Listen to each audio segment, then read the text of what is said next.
Hello and welcome. You're with the Times Network today. I'm Ruchi Bhatia. Well, COVID 19 has upended all aspects of life in spite of a scenario for sudden labor unavailability, cost overruns, the entire system pretty much remaining idle for a period of 3 months. We have seen various parts of India, various sectors of India embracing new technologies as well as digital solutions.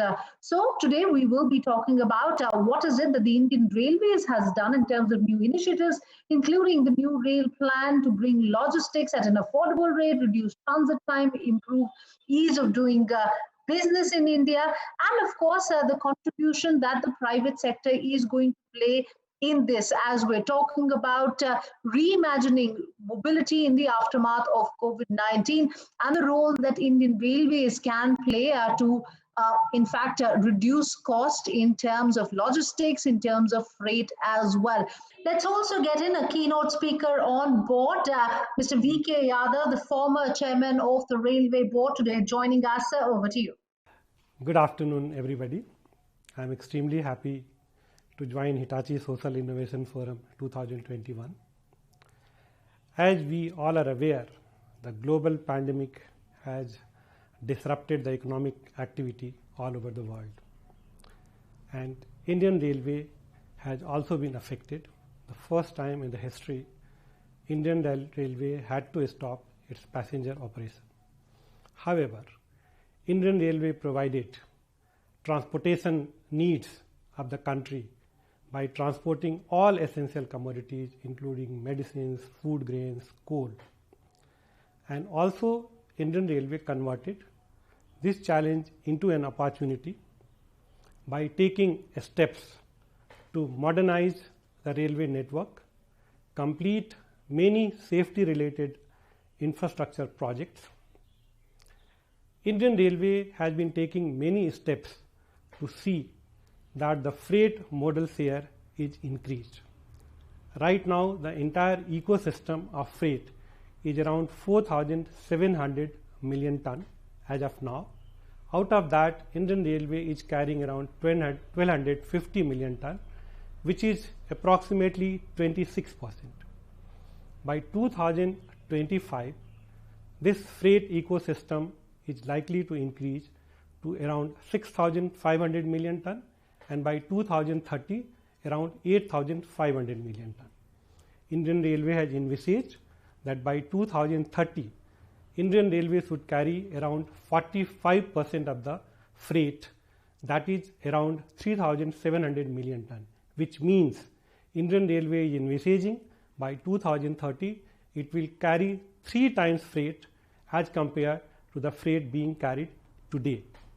To meet this requirement, Indian Railway has developed a National Rail Plan.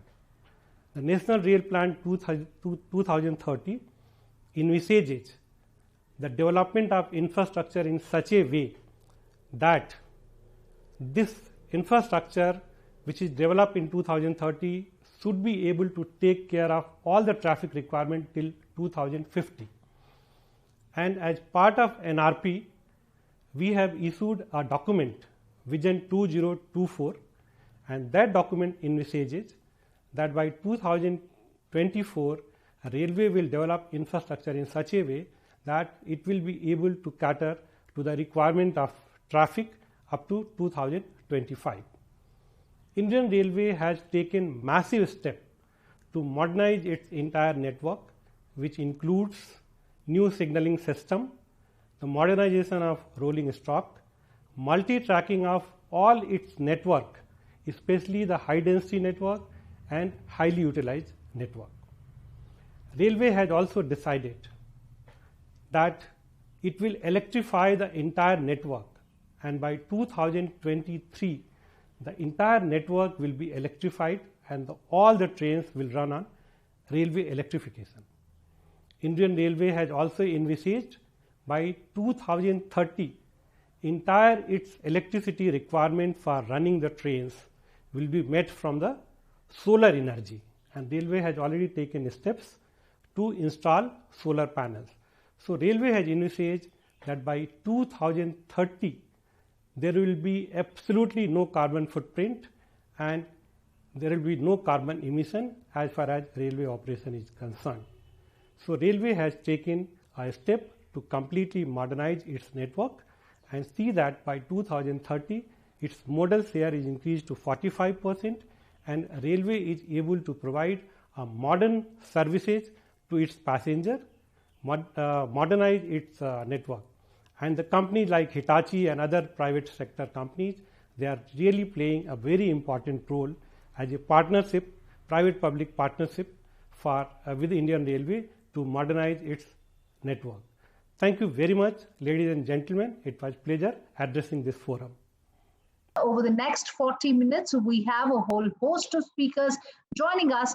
Michele Fracchiola, the Executive Officer and Head of Sales and Projects, Asia Pacific at Hitachi Rail, Mr. Anshul Gupta, the General Manager, Northeast Frontier Railway, Mr. R.N. Singh, Principal Executive Director, Infra, Railway Board at Ministry of Railways, Mr. Pradeep Yadav, the MD at Chennai Metro Rail Limited, and Mr. Rajesh Agrawal, the ex-member rolling stock at Railway Board, Ministry of Railways. Gentlemen, appreciate you all taking your time out and speaking with us today at ET Now at this platform. But let me first come to you, Michele. We're talking at a time when COVID-19 has pretty much upended all aspects of life, including mobility. And in the aftermath of COVID-19, how do you see public transport systems around the world really changing? Because at one point of time, we were seeing a dip in the number of cases, and once again, COVID seems to be rearing its ugly head.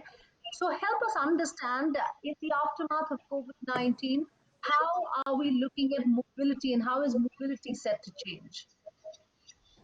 Well, first of all, let me say that I'm extremely pleased about the opportunity to be today with you. Whole heart is all focused on India. Unfortunately, I am talking to you now from Europe because I was in India, just in Bangalore and Delhi before all of this happened. And as you can imagine, I was not able to come in your beautiful country.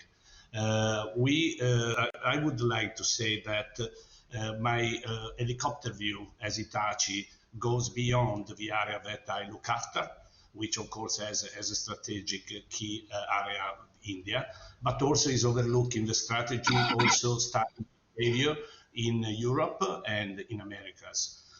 I have to say that COVID-19 clearly, everybody knows, have drastically reduced as a first impact the mobility demand.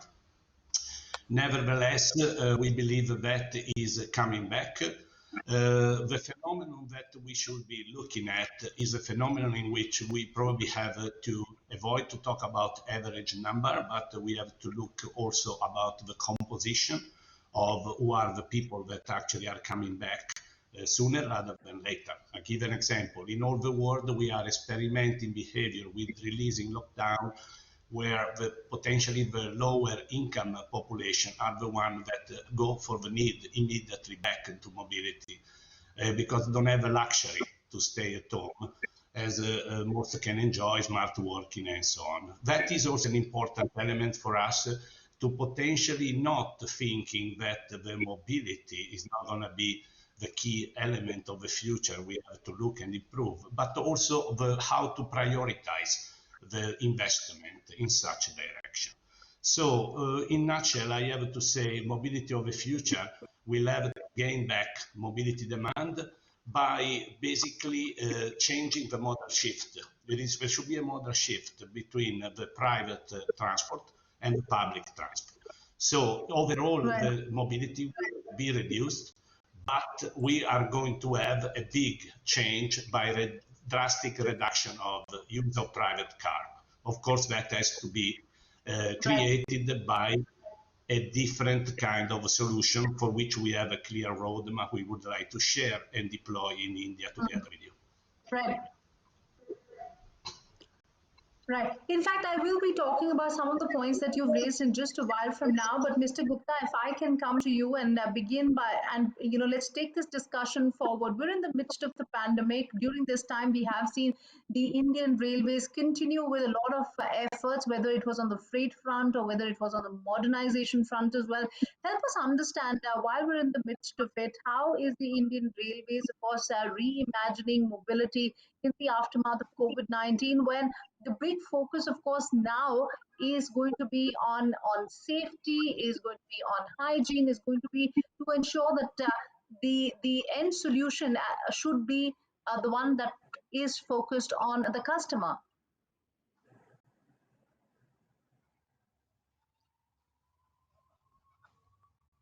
And still the passenger business uh, has started picking up.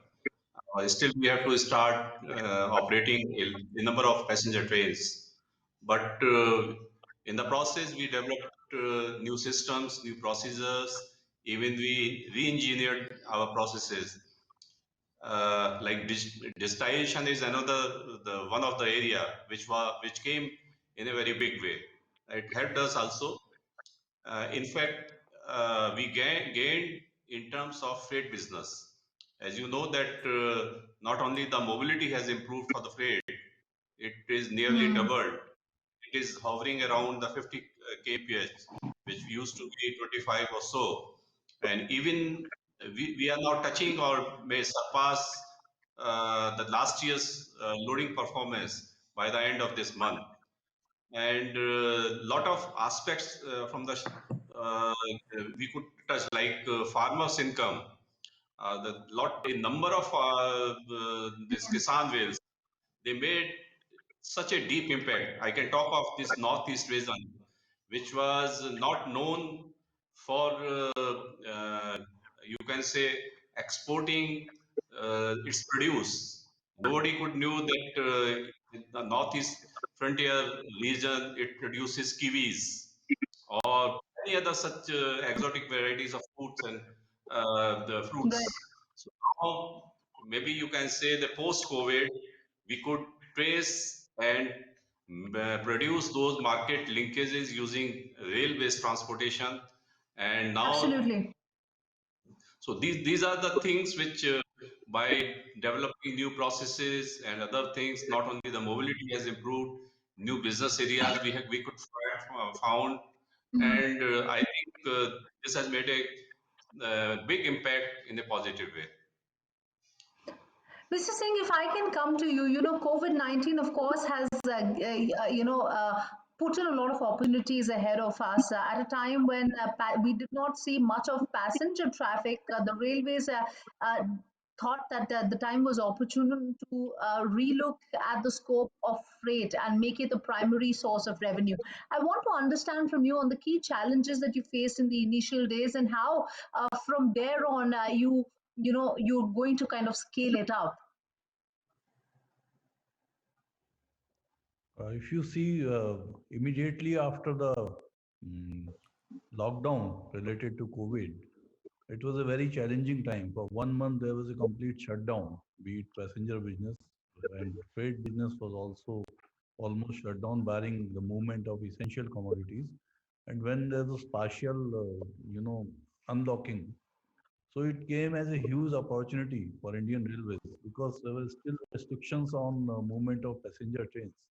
But freight movement, it started in full steam. So much so that in the coming months, as Mr. Gupta mentioned, our loading performance of Indian Railway has surpassed the loading performance of last year. And Hmm. main reason being the improvement in the average speed of freight trains during these COVID times because of, substantial reduction in the passenger trains. So what it implies is that our network is over congested because of, more services we are running than the capacity. So what this again indicates the long-standing, point. It again reinforces the long-standing argument that we need to expand our infrastructure to create capacity. Hmm. Now, coming to Right. infrastructure, since what has happened during these 7, 8 months, because we cancelled a lot of trains because of the COVID-related issues. So, Hmm. in the process, lot of availability of infrastructure improved for the freight movement, and Right. the average speed of our freight trains has more than doubled. So because of that, our loading performance has also improved because the same set of this rolling stock is moving faster, so turnaround time has come down. So loading with Right. the same set of this thing, we could double the loading, means increase the loading despite initial setback of 3, 4 months. Then, if we come to infrastructure, this COVID-related thing has been used. This disruption related to COVID has been used as an opportunity by Indian Railways, especially in infrastructure sector and also in the freight Right. movement. Freight movement already mentioned. In Mr. Singh. infrastructure side, because of the availability of infrastructure for getting having got Right. offloaded. So infrastructure was available for long pending repairs and maintenance. So it also helped in improving the infrastructure, and as much as 350 critical projects related to safety and infrastructure upgradation were completed during these times, taking this So, Mr. opportunity Singh. of offloading of Right. infrastructure. Mr. Singh, just hold that thought, and you in fact focused on a very important point, which is that of the dedicated freight corridor as well, and how COVID-19 has given the railways an opportunity to really push the DFC project as well. But before I take on with Mr. Yadav, for everybody who's tuned in to this Times Network platform, you can participate in our poll as well. The first poll question is: considering the focus of the government on the railways, will the pandemic really act as an opportunity for the Indian Railways to be able to attract future development and provide better travel experience for passengers? Yes and no.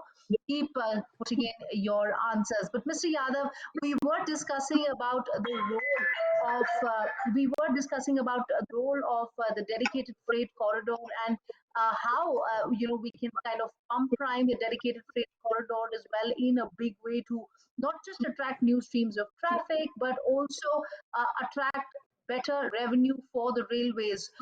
What is the role that you think the Indian Railways can really play with respect to this dedicated freight corridor? Well, I represent Metro, which is basically for urban mobility, and Yes. we have very little interface with railways. We provide the connectivity wherever the stations are. So I will only would like to comment on the urban mobility part, which is my area. Okay, so we will Uh, we will come on we will be focusing on that. But if I can take it back to Michele, how do you see the role of dedicated freight corridors as well? Do you believe that can be a big game changer for the Indian Railways? First of all, yes, you touch a I think point. Actually, from uh, Indian my Railways, role AI, maybe. Yeah, I think I'm better placed to answer the questions related I to will come to dedicated freight you. I corridor will come to you because on I'm that. But if I basically can, I know. I will come to you on that in just a while from now. But Michele, you were making your point. Yeah, but saying I was in charge of the freight business, and I know a bit because I've been working for a big while for the freight operators in North America, logistic operator, and for the mining freight, for which we had the autonomous driverless solution worldwide, the first leading edge in the Rio Tinto mining in Western Australia.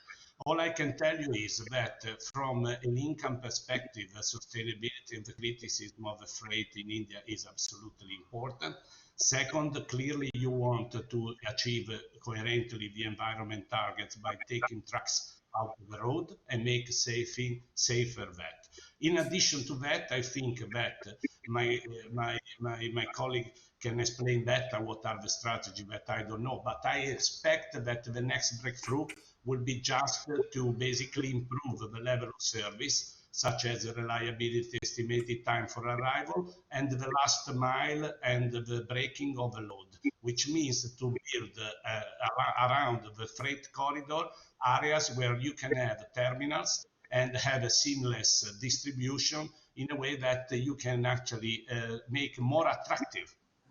Mr. Singh, if you can come in on the interconnectivity of the dedicated freight corridor, you said that you've been working on this space very closely. Talk to us more about it. Talking about the COVID impact in the immediate aftermath of lockdown, there was a complete disruption of this project. This project is in the advanced stage of completion. This is about 2865 kilometer route kilometer of new lines connecting NCR region to Kolkata via Bihar, and also Punjab, Ludhiana to Saharanpur to NCR region and to Bombay. So this which interconnects the most important nodes on transportation network, which are sort of the grand cord of Indian Railways, which carries the maximum traffic on Indian Railways.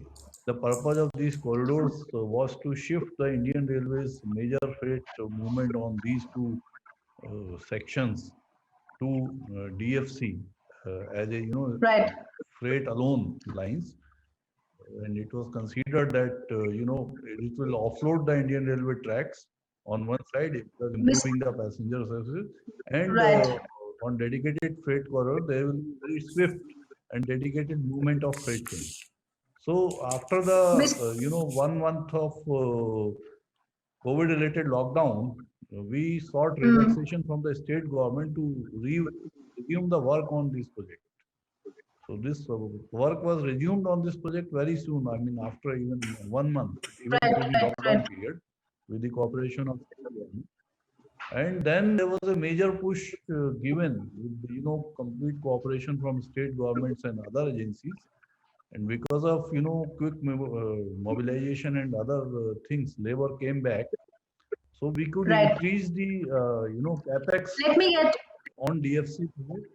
Right, Mr. Singh, just hold that thought. Let me take it across to Mr. Agrawal as well on the point that you were making. Mr. Agrawal, there you see Mr. Singh talking about how COVID-19 has really has given this opportunity to the railways, and the railways also during this period was working closely with the state governments with respect to pushing DFC, forward as well, pretty in a bid to ensure that they are able to look at newer sources of revenue. While we're talking about that, I want to understand from you: do you believe the DFC will be able to meet the growing demand, a safer, more efficient, and a more faster transportation for goods as well as for people? How important will be the role that the DFC plays with respect to this? Yes, I think the DFC is going to be vitally important. As Mr. Singh was saying, it's going to connect, our eastern and western parts of the country. That's where the real freight movement is. But here, some things are very critical, like the DFC is a long delayed project, and I think the government wants to finish it by the middle of next year. So I think that Mm, has to be, written on the wall. We must complete this project by May or June of 2022. So that's one. We cannot have it lingering any further. The second right. is that there has to be a very proactive policy approach. For example, Mm, today's customer, we are talking of multimodal, we are talking of technology. He wants an end-to-end solution. He wants to move his goods from point A to point B, and he doesn't want the railways to act as a intermediary, as if it is their business only to look at their part of the job. The customer would want an end-to-end solution. So we need to mm, ensure that the railways can move forward and give an end-to-end solution. And right. it's good that Hitachi is coming for that. What is going to be very important for the railways is to give guaranteed transit time. And secondly, as far as timetable running is concerned, one of the Right. assumptions when the rail budget was merged with the union Mm, budget in 2016, it was decided that we will now have timetable running of goods trains. So we Right. must have timetable running of these freight trains so that a passenger, the freight operator knows that if he loads in the evening, he can unload the next day in the morning. Michele, if you can come in on that, because Hitachi is looking at providing solutions in this space. What is it that the railways need to do? There you had Mr. Singh also making a point that the government is trying to work very closely with the state governments as well to ensure that at the end of the day, businesses can be provided with a good solution for freight traffic. I think, and let me give an answer divided into main priority. One is the freight corridor. As correctly was said up to now, it is vital that the freight corridor is commissioned and in service for the freight to be actually, in terms of capacity, as expected, start the activity. And that means to have the basic solution that we as Hitachi are proud to provide, the auto block signaling, TMS, and so on, in full running service. The second point that as was raised, very important for any company that will rely on the logistic on a time to market for their sales activity, the estimated time of arrival is key, and the reliability. The point is much more important to give a reliable time rather than it is shorter or longer. To give a reliable time, our experience as Hitachi has been quite successful with the CSX in North America, because we actually have done a data gathering and data analysis, data analytics, and we were basically trying to get the behavior that more or less the kind of potential disruption you may have in your network are almost repetitive, and you can come in a convergence of estimating that even before you actually put the efficiency measure in place to improve your own network. I think it is a pragmatic approach, which is first I want to know where I am and what I'm capable to do and commit to, and then you start Right. working on the gaps with respect to what you like to have. Right. Okay, now let me move away from the dedicated freight corridor and, of course, the freight angle and talk about advanced mobility as well. And we're seeing, and let me get Mr. Yadav on board. Mr. Yadav, you're looking at this space very closely. How do you think the metro will help in reaching the last mile? We're now looking at metros in tier 2, tier 3 cities as well. What is the role in terms of urban mobility that you see the metros are going to play? Yeah, you're right. There has been a push for creation of metro infrastructure in the recent past. Uh, we have around 700 kilometers of network as of now in 20 cities, and roughly around 1,000 kilometers is under construction. There has been a great push to create infrastructure in the metro sector. The role of urban mobility is basically to reduce congestion in cities, improve safety because the roads are not that safe in the cities where the urbanization is taking at a very faster pace, and the pollution part. So urban mobility plays a very critical role in reducing congestion, safety, as well as pollution. Most of the metros in urban areas, I think most of us are able to meet only the operational expenses from the revenue which we get from the fare and non-fare revenue. And these are all capital intensive. And the governments, ultimately state government or the government of India, end up paying for the capital expenses. So there is the ministry is also aware of the commitments on creating this infrastructure. While you're talking about this, and I have a small follow up as well. At a time when at least here in the national capital, pollution has become a huge issue. How would you tell the states as well as the center that despite this, despite the metros being a more capital intensive way of transportation, this perhaps is the need of the hour, given the given the issues of climate change and pollution, and this is of course a more green and a more eco-friendly way of travel? Yes, we do take up some awareness campaign, and there are certain issues in basically accessing metros. As you rightly said, the last mile connectivity, the first mile connectivities. But these are all some issues we are addressing, and we have seen that there is a shift towards metro. uh, the pre-COVID ridership which we had. In fact, we are uh, we are inching towards it, and there is a shift. We are working on the massive campaign that this is safe even from COVID-19 point of view, because we had Right. a detailed SOP and we are strictly following that SOP. In fact, Right. we came out with other interventions like foot operated lifts.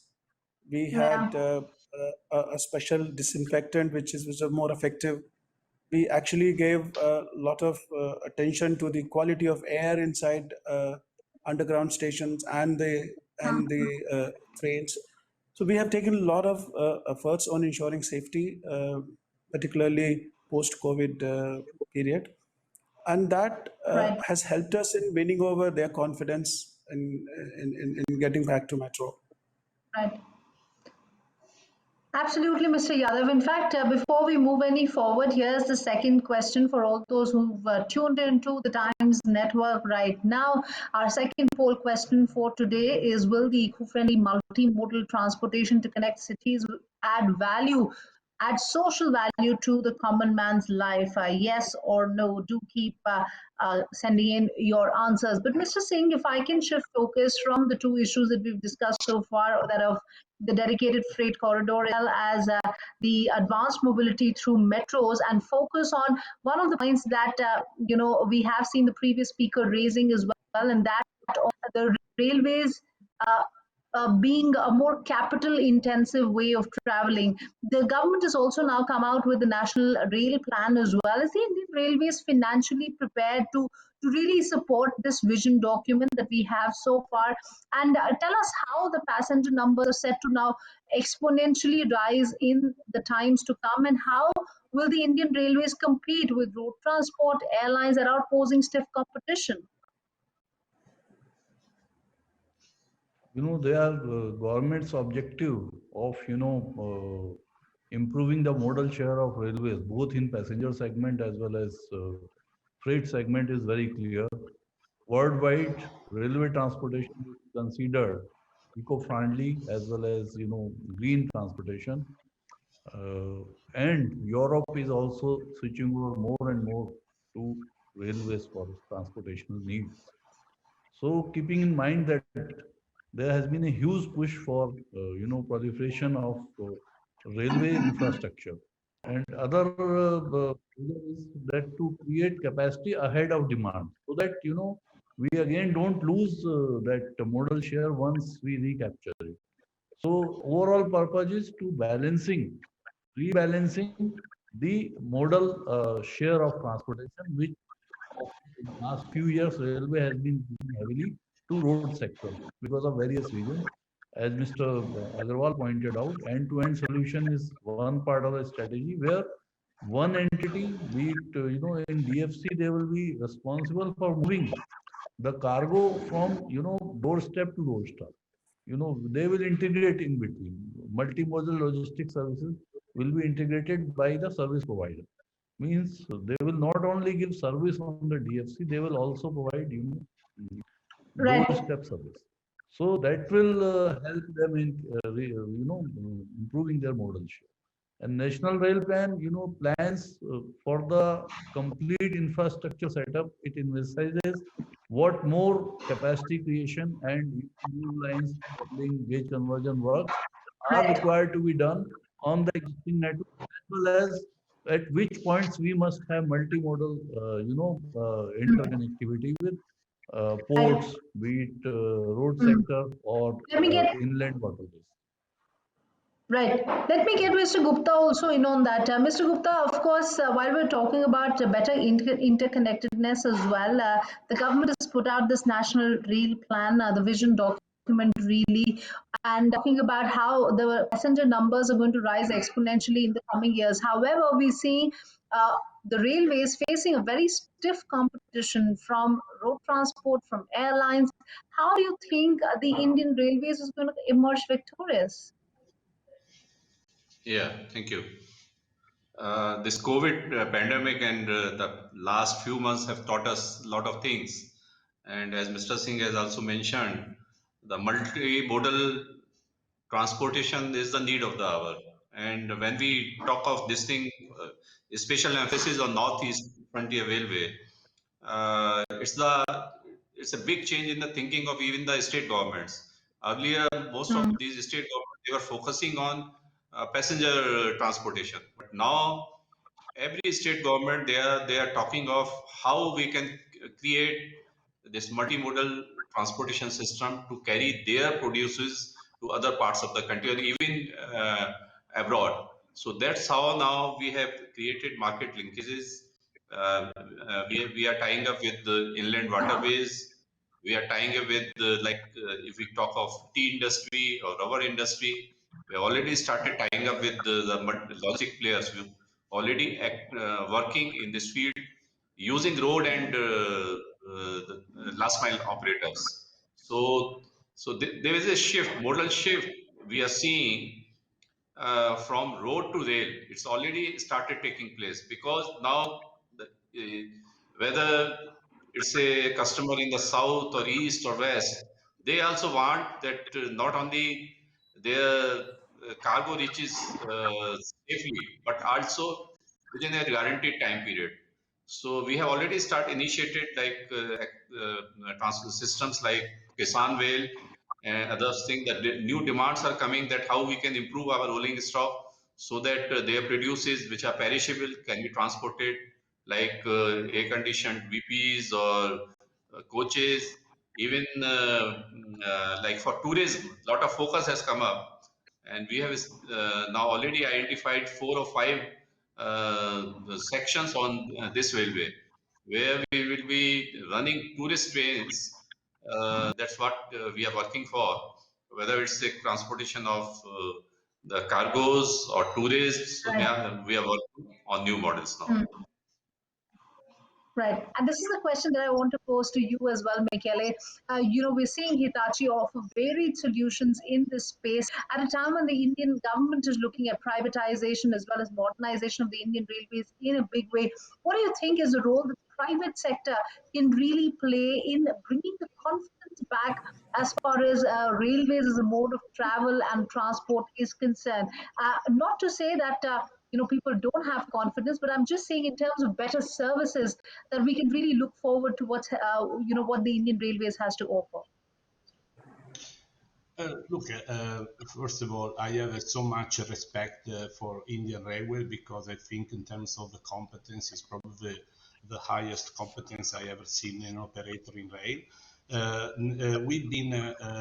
We are proud to be at side of Indian Railway since 2002 when we did the introduction of the first computer-based interlocking up to the point of the biggest, more complex auto-blocking signaling that we did for 400 plus kilometer network with the project called the famous KFW and across CBTC solution for metro and the CTC and so on and so forth. So we know very well the challenges. We know very well what the National Rail Plan is foreseeing now as a rail capacity enhancement in both high density network and the highly utilized network. Nevertheless, allow me to say, according to my experience, we normally try always to see how can we help better.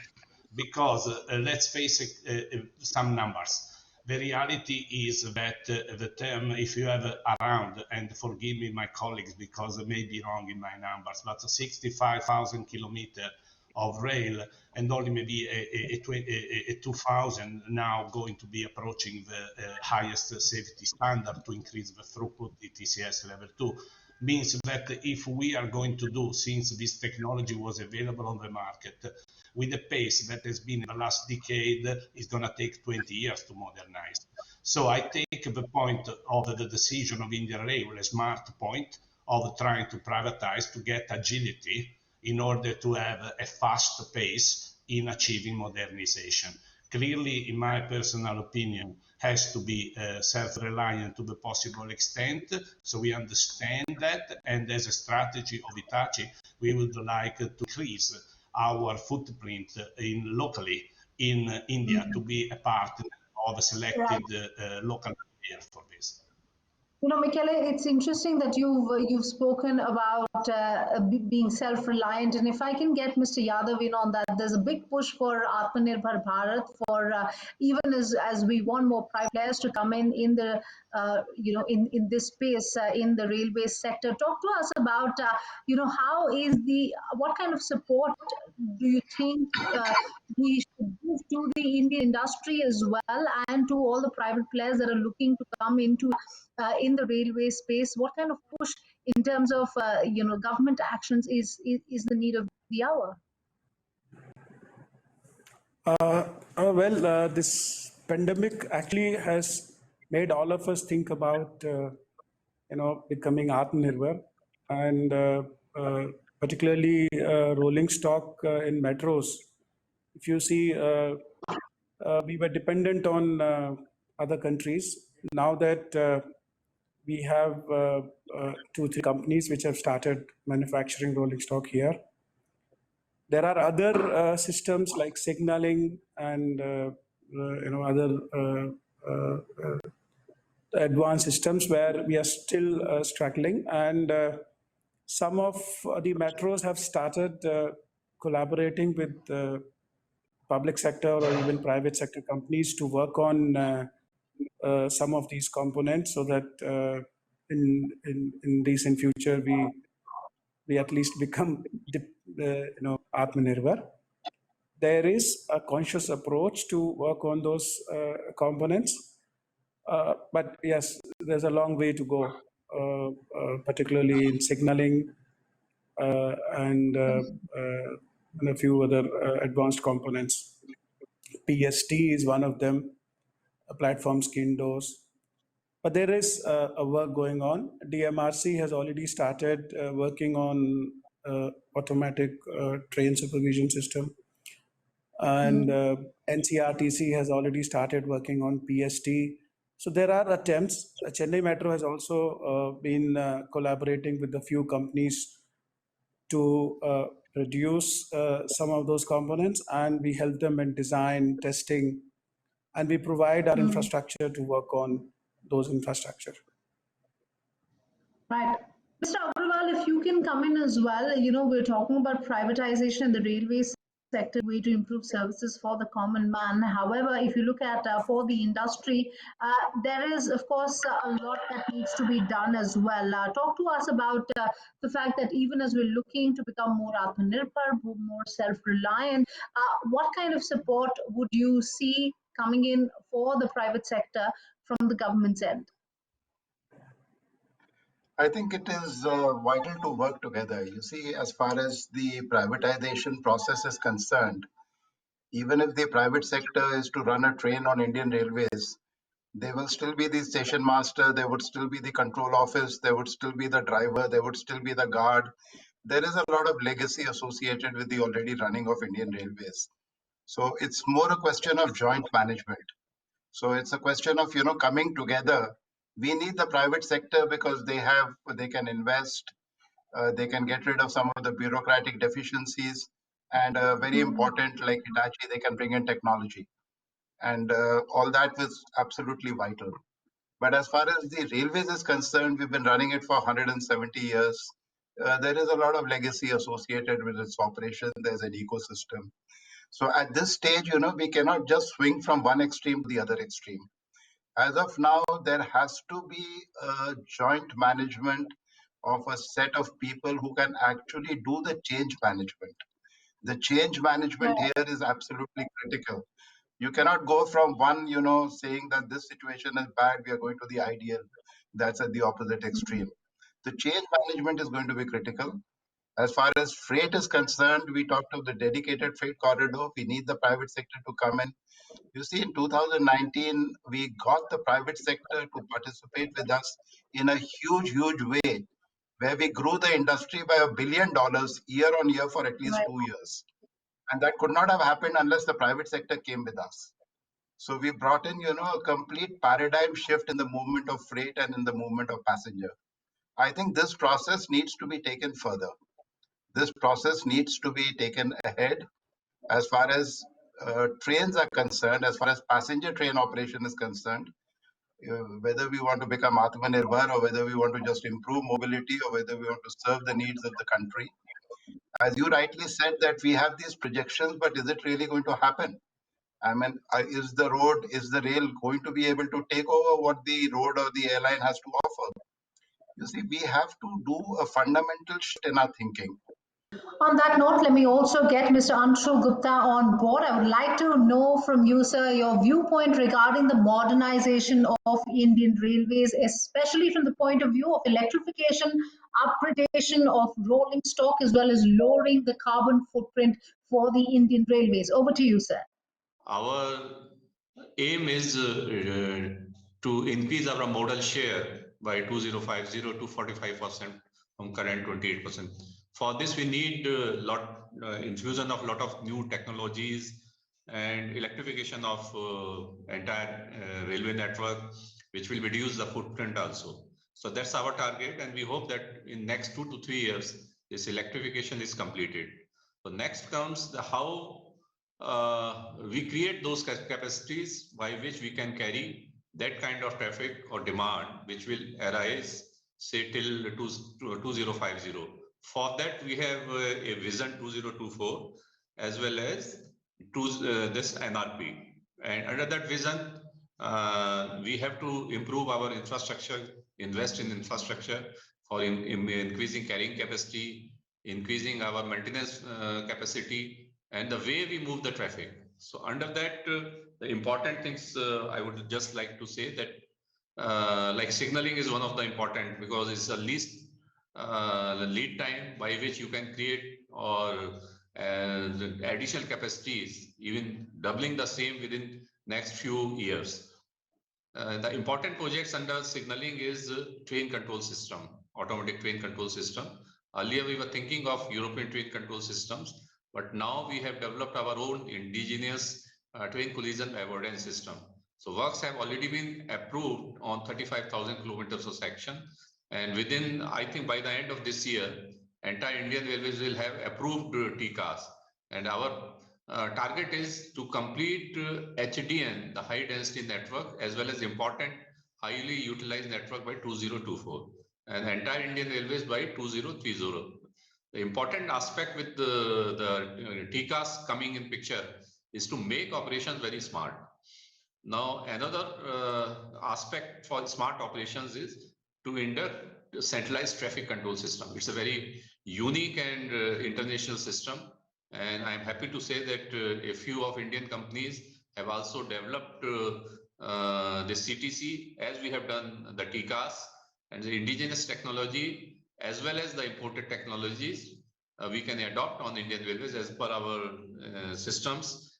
The last thing that how to increase this capacity, because ultimately we make operations smarter, yard smarter, trains smarter, but how to increase the capacity? So one thing is to increase our reach by laying new lines, doubling our network. But in this NRP and Vision 2024, important project of automatic block signaling has been adopted, included, to be completed in next 4 years over entire high density network.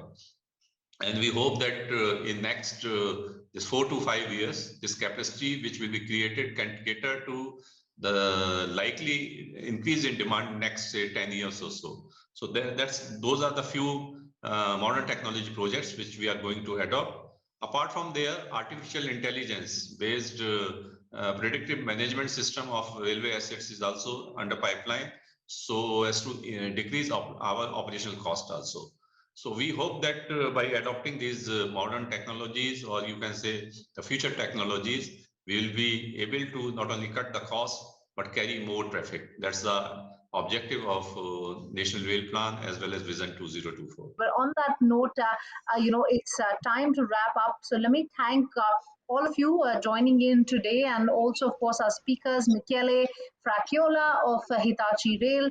I'm Mr. Anshul Gupta of Northeast Frontier Railway, Mr. R.N. Singh of the Ministry of Railways, Mr. Pradeep Yadav of Chennai Metro, as well as Mr. Agarwal, the ex-member of Ministry of Railways, ex-member rolling stock of Ministry of Railways. Appreciate you all taking your time out and speaking with us today on the future of mobility in the aftermath of COVID-19.